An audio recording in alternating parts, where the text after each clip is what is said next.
Assalamualaikum warahmatullahi wabarakatuh. Perkenalkan, nama saya Siti Rasyila dengan NPM 2401 1030 10171. Di sini saya akan menjelaskan apa itu pajak bumi dan pembangunan atau biasa disebut dengan PBB dan pajak pertambahan nilai atau PPN. Dalam PBB ada dua jenis pajak, yaitu PBB P2 dan PBB P5. PBB P2 adalah pajak bumi dan bangunan perdesaan serta perkotaan. Objeknya itu adalah rumah tinggal, ruko, tanah kosong, serta kos-kosan dan bangunan-bangunan lainnya yang ada di desa maupun di kota. Pajak ini itu biasanya dipungut oleh pemerintah daerah, yaitu pemerintah kabupaten atau kota. Jadi, kalau rumah orang tua kita itu ada di kota, dan setiap tahunnya kita harus bayar PBB, dan itu termasuk ke dalam PBB P2. Sedangkan PBB P5 dikenakan pada objek pajak yang skalanya itu lebih besar dan berbasis sumber daya alam, seperti pada perkebunan, perhutanan, pertambangan, dan panas bumi.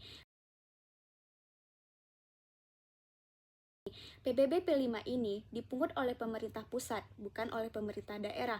Alasannya itu dikarenakan objek pajaknya biasanya dikelola oleh perusahaan besar, dampaknya sangat luas dan berkaitan dengan kepentingan nasional. Jadi, secara gampangnya, kalau rumah dan tanah biasanya itu PBB P2, sedangkan usaha besar yang berbasis alam itu PBB P5.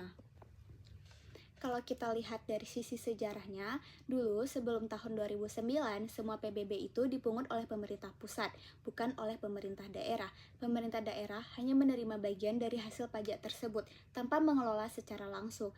Namun, setelah diberlakukannya Undang-Undang Nomor 28 Tahun 2009 tentang pajak daerah dan restribusi daerah, PBB P2 dialihkan menjadi pajak daerah. Artinya, pemerintah kabupaten atau kota diberikan kewenangan untuk menentukan tarif, mengelola data wajib pajak, dan menggunakan hasil pajak tersebut untuk kebutuhan daerah. Tujuan dari perubahan ini adalah supaya daerah lebih mandiri secara keuangan dan pembangunan bisa lebih sesuai dengan kebutuhan masyarakat setempat. Perubahan regulasi tentu mempunyai dampak. Dari sisi pemerintah daerah sendiri, keuntungannya adalah pendapatan asli daerah atau PAD menjadi meningkat. Dengan begitu, pemerintah daerah bisa membiayai pembangunan seperti perbaikan jalan, sekolah, puskesmas, dan pelayanan publik lainnya. Tapi di sisi lain, tantangannya adalah pemerintah daerah harus mempunyai sistem pajak yang baik, data yang akurat, dan aktif memberikan edukasi kepada masyarakat. Dari sisi masyarakat sendiri sebagai wajib pajak, perubahan ini itu sebenarnya menguntungkan karena pajak yang dibayarkan bisa langsung digunakan di daerah tempat kita tinggal, sehingga hasilnya lebih terasa. Namun, ada juga tantangannya. Misalkan dari tarif PBB bisa berbeda-beda di tiap daerah, dan kalau masyarakat kurang paham, bisa saja telat membayar pajak. Menurut pendapat pribadi saya, perubahan ini itu sebenarnya bagus untuk masyarakat, asalkan pemerintah daerah transparan dan sangat aktif menjelaskan kepada warganya tentang pajak. Selanjutnya, mari kita bahas pajak pertambahan nilai atau PPN.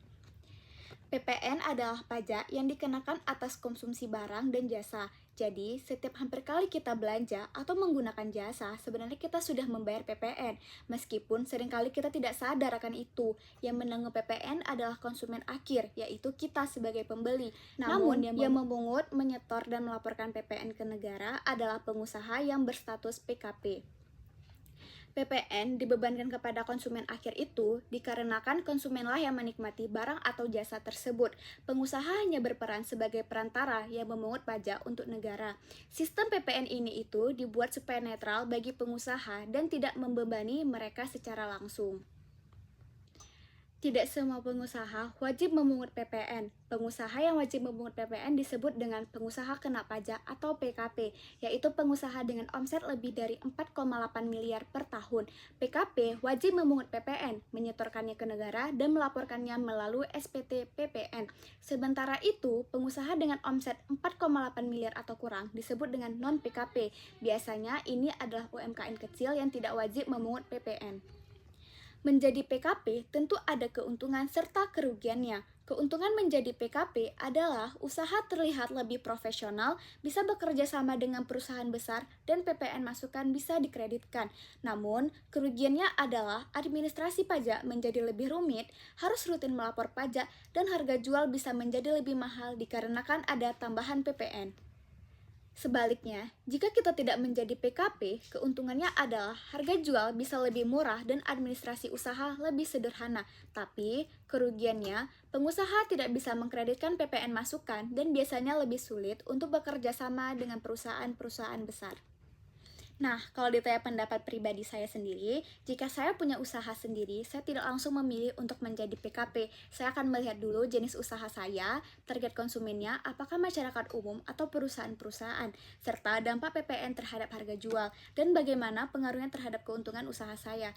Menurut saya sendiri, keputusan menjadi PKP atau tidak seharusnya itu disesuaikan dengan kondisi dan kebutuhan usaha, bukan untuk sekedar ikut-ikutan. Jadi, sebagai penutup, bisa kita simpulkan bahwa pajak itu bukan hanya kewajiban, tetapi juga bentuk kontribusi kita sebagai warga negara untuk mendukung pembangunan. Kalau kita tidak memahami pajak dengan baik, pajak tidak akan terasa menakutkan. Semoga penjelasan saya bisa membantu kita semua lebih paham tentang pajak dengan cara yang santai dan mudah dipahami. Sekian dari video saya tentang pajak. Terima kasih sudah menonton video saya. Wassalamualaikum warahmatullahi wabarakatuh.